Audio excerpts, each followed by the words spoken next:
हजारों फूल लगते हैं एक माला बनाने, हजारों फूल लगते हैं एक माला बनाने, हजारों रंग लगते हैं एक रंगोली सजाने, हजारों सैनिक लगते हैं एक लड़ाई लड़ने, हजारों सैनिक लगते हैं एक लड़ाई लड़ने, पर एक ही गुरु काफी है हजारों शिष्यों का भविष्य सुवर्णमय बनाने, हजारों शिष्यों का भविष्य सुवर्णमय बनाने। शिक्षक वो दीपक है जो जलता खुद है और रोशनी सबको देता है। हर साल 5 सितंबर को भारत के द्वितीय राष्ट्रपति और प्रथम उपराष्ट्रपति डॉक्टर सर्वपल्ली राधाकृष्णन के जन्मदिन के अवसर पर शिक्षक दिन का आयोजन किया जाता है। इस दिन शिक्षकों को उनके द्वारा किए गए मार्गदर्शन और दी गई शिक्षा के प्रति सम्मान प्रकट करने का दिन है। एक पंक्ति खुद जलकर अंधेरा हटाकर प्रकाश फैलाती है, उसी तरह एक शिक्षक ज्ञान रूपी प्रकाश देकर हजारों विद्यार्थियों को अज्ञान रूपी अंधकार से बाहर निकालता है और उनका जीवन उज्जवल बनाता है। एक फल का बीज बोया तो उसका बड़ा वृक्ष बनता है और हजारों फल और फूल देता रहता है। फल फूलों के साथ ही हजारों पशु पंछियों और मानवों को शीतल छाया भी प्रदान करता है। इसी तरह एक शिक्षक निर्माण किया तो हजारों विद्यार्थियों का जीवन सुजलाम सुफलाम करने के मदद करता है। शिक्षक भी खुद तप कर अपने अमृत रूपी वाणी से ज्ञान रूपी छाया छात्रों को प्रदान करता है। सागर में भटके हुए जहाजों को सही दिशा दिखाने का काम दीप स्तंभ करता है। उसी तरह हर प्रकार के छात्रों को सही दिशा दिखाकर उनका भविष्य उज्जवल बनाने का कार्य एक शिक्षक ही कर सकता है। एक मूर्तिकार पत्थर पर टाकी के घाव लगाकर उस पत्थर में से एक बहुत सुंदर, आकर्षक और मनमोहक मूर्ति निकालता है। उसी तरह एक शिक्षक अपने छात्रों को ज्ञान रूपी और संस्कार रूपी अमृत पिलाकर देश का सर्वोच्च नागरिक बनाने की उम्मीद रखकर कार्य करता है। सोने में चमक है, फिर भी उसे सही ढंग से चमकाने के लिए सोनार की जरूरत पड़ती है। कई लोगों के मन में पढ़े लिखकर बड़े होने के बाद अपने गुरु के प्रति प्रेम नहीं रहता। ऐसे लोग कहते हैं, मैं मेहनत कर कर पढ़ा हूँ, मैंने मेरे हिम्मत पर ज्ञान हासिल किया है। ऐसे लोगों के मन में शिक्षक के प्रति रोष भी निर्माण हो सकता है। ऐसे लोगों को मैं कहना चाहता हूँ, आग पेटी में अग्नि होती है, फिर आग पेटी स्वयं पेट क्यों नहीं लेती? उसमें से अग्नि बाहर निकालने के लिए किसी दूसरे की जरूरत पड़ती है। इसी तरह हर एक के पास ज्ञान होता है, उस ज्ञान को गतिमान करके सही दिशा देने का कार्य शिक्षक करता है। बच्चे 3 साल के होने के बाद उम्र के 20-21 साल के होने तक ज्यादातर कालखंड स्कूल कॉलेज में शिक्षक के साथ ही बिताते हैं और यही उनका जीवन रूपी पाया भक्कम होता है।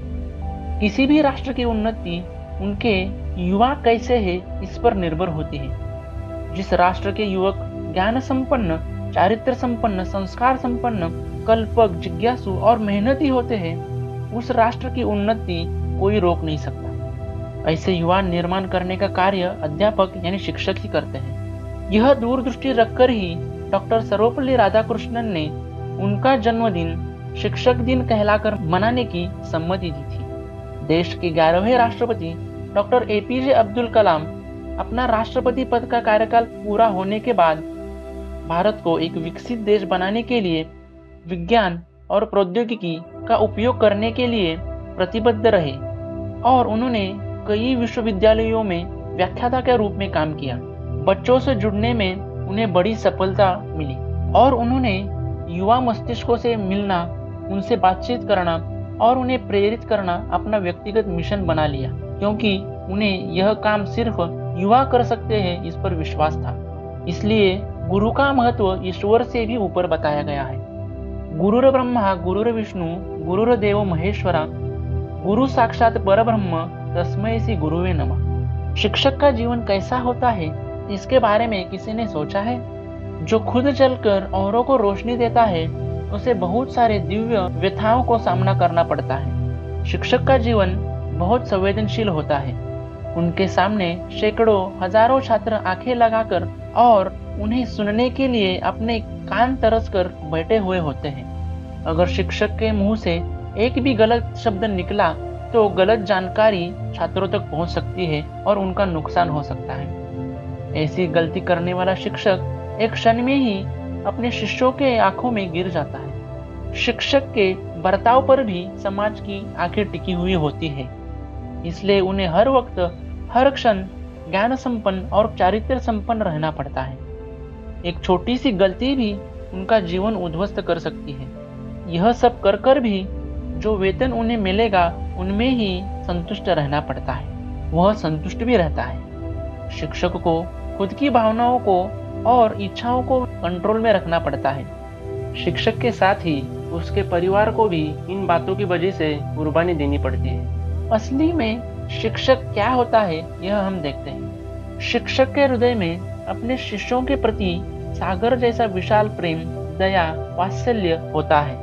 शिक्षक के मन में क्षण भर अपने छात्र के प्रति राग निर्माण होता है, पर कभी भी उनके मन में छात्रों के प्रति द्वेष, तिरस्कार, घृणा जैसी भावनाओं को स्पर्श भी नहीं होता। जैसे माता पिता अपने बच्चों के हजारों गलतियों को माफ करते हैं, उसी तरह शिक्षक भी अपने छात्रों की हजारों गलतियां माफ ही नहीं करते, बल्कि उनको सुधारते भी है।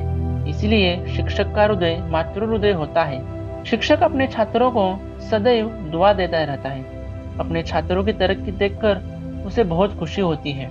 तब उन्हें अपना जीवन सार्थक हुआ ऐसा लगता है। जब उन्हें उनका छात्र दुखी दिखता है, तब शिक्षक के हृदय में भी हलचल मचती है। उनका चेहरा थोड़ी देर के लिए मायूस बनता है। ऐसे क्षण में शिक्षक अपने छात्र को धीर देता है और कहता है, बेटा सब कुछ अच्छा होगा, सब्र रखो। शिक्षक और सड़क एक जैसे होते हैं। दोनों भी उसी जगह पर रहते हैं, पर अन्य अनेक लोगों को अपने मंजिल तक पहुंचाते हैं। ऐसे देवतुल्य शिक्षक के बारे में मैं कहना चाहूँगा, गुरु है ज्ञान का भंडार। गुरु है ज्ञान का भंडार, नष्ट करता है अज्ञान रूपी अंधकार। मैं पानी की एक बूंद क्या बोलूं अमृत के बारे में।